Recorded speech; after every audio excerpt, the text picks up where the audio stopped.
Hello one and all, welcome back to Under the Hood of Python, a guide for complete beginners. In this session, we are going to take a look at the details of variable assignment and its usage in our Python coding lecture. Followingly, we are going to understand how do we define floating point numbers and use the floating point numbers in our Python program. Okay, let us get into our coding lecture and pick up from where we stopped in our previous lecture. In our previous coding lecture, we had a thorough understanding of how do we use integer data types. Let us now get into the variable assignment to integer data types. Let us name this lecture or this part of the lecture as variables assigned to integers. Okay, let us now create some set of variables with different values. Let's say variable a equal to 100, b equal to 200, d equal to -20, and I will create another variable called c pointing to the same value 100 as a did.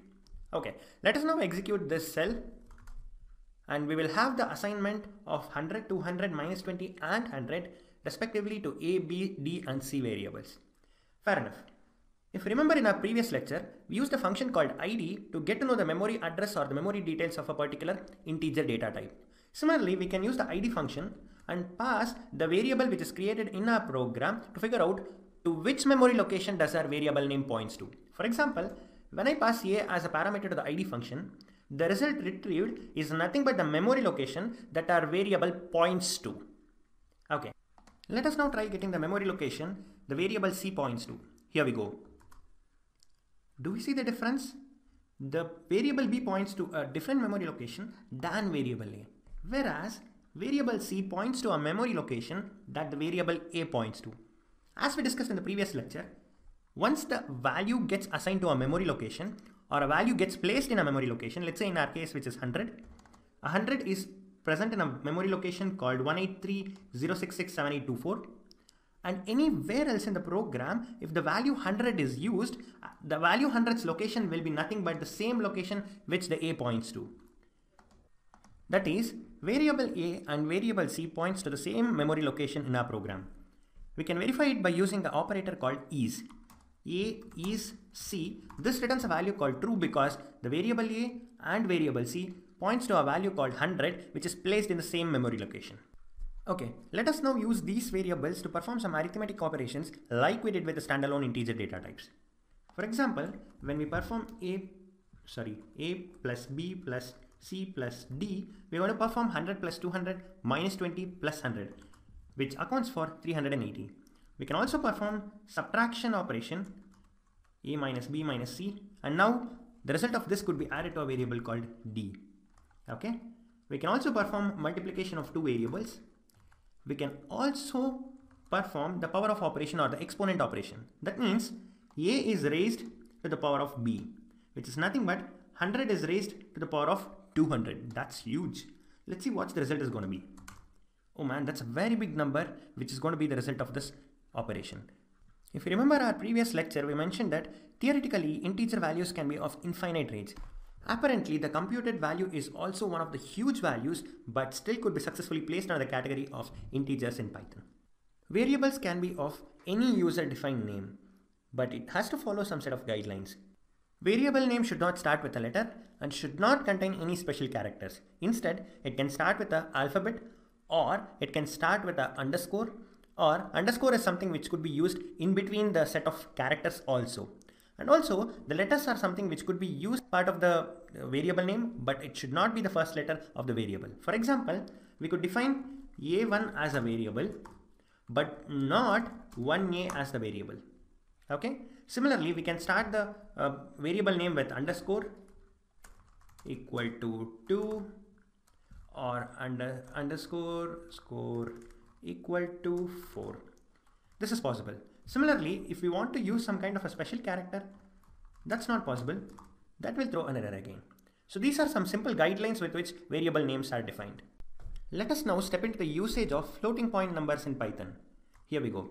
Let us name this subset of our program as floating point numbers. Okay. Let us now create some floating point numbers.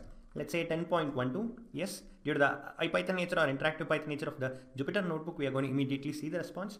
Okay, let us now try to find the type of this value using the type function 10.12, and we see that it's float. If you want to see more details on that, we can pass it to a print function which reveals that this is from a class called float, or float is an object that is instantiated out of a class called float. Like how we used some conversion function to convert string or different data types into integer data type, we also have a function called as float that helps to convert the non-floating point data types to a floating point data type. For example, let me try to place 10.12 inside a string and pass it as an argument to the float function. We could now see that it is getting converted into a float value, or we can verify it using type function. Type float of string which has the value called 10.12, and the converted data type is floating point number.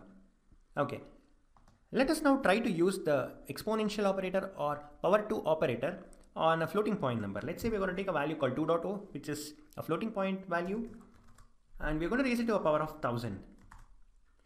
What does this e mean? E is nothing but 10 to the power of 301. Probably let's see what does this e mean again. 2e1. What is it going to give? It is going to give the result as 20, because this is pretty much similar to what we write as 2 into 10 to the power of 1. Let me write it again in the new cell. That is something known as 20. If I use instead of 2, if I use 2.2, it becomes 20.2. We'll talk about this part of conversion from into float a little later. But for now, let us try to understand that e is nothing but 10. Okay, so the value 2.0 to the power of 1000 yielded us this value, large value. Okay, now let us increase this value to 1023 and see what the result is. Here we go. We again get an increased value as part of this expression. Let us now try to increase the exponential value by 1. And we are going to see the following error. If we take a look at the error, it simply says that the result value is too large to be held by floating point value. Or in short, it simply throws an error of overflow or numeric overflow. Why does this happen? This happens because floating point has a limit to store the value, or there is a range for the floating point values in Python. Whereas for an integer, there is no limit for its storage. For example, let's say instead of 2.0, which is a floating point number, let's use 2, which is an integer value, and raise it to the same power of 1024. And this does not throw any error because there is no limit or size for integer data type. Okay, let us now use some explicit typecasting functions to convert the value from integer to float and vice versa. That is, convert an integer to a float, and we can even verify the final type of this converted value. Here we go. It's a float data type.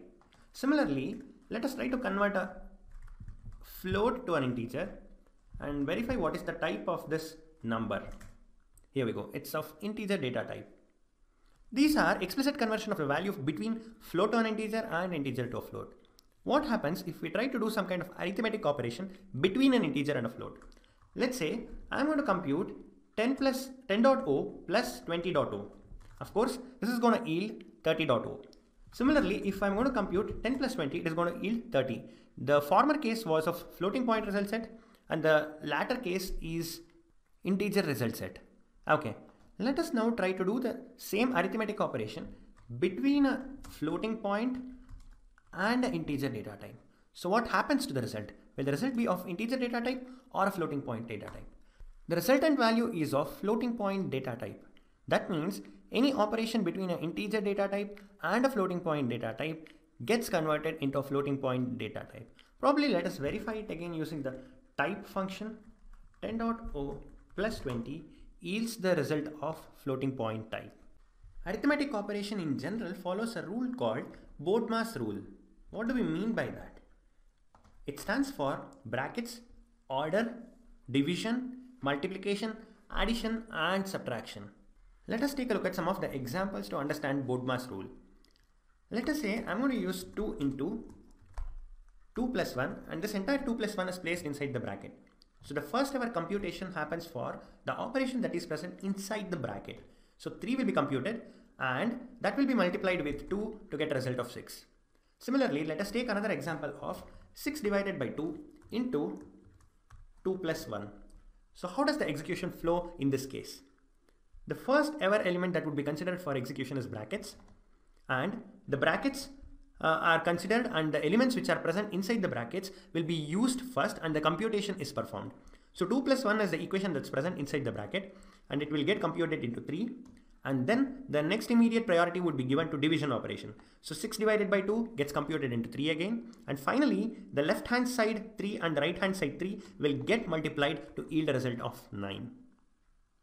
But if we see our answer, we could see that the result is a floating point number. But surprisingly, all the input elements are of integer data type. How can we understand this? Because the input arguments are of integer data type, but the result is of floating point data type. Yes, the division operation always yields the result as a floating point data type. Let us take a simple example to verify the same. Let us take 4 as the numerator and 2 as the denominator. Both are of pure integer data types, but the result or the quotient of it will be of floating point data type. So division operation always yields its result in the form of a floating point data type, independent of whether the used numbers are integers or floats. Let us now do some variable assignment and reassignment using floating point data type. Let's say I'm going to create a variable called x pointing into a value called 10.2 in the memory location.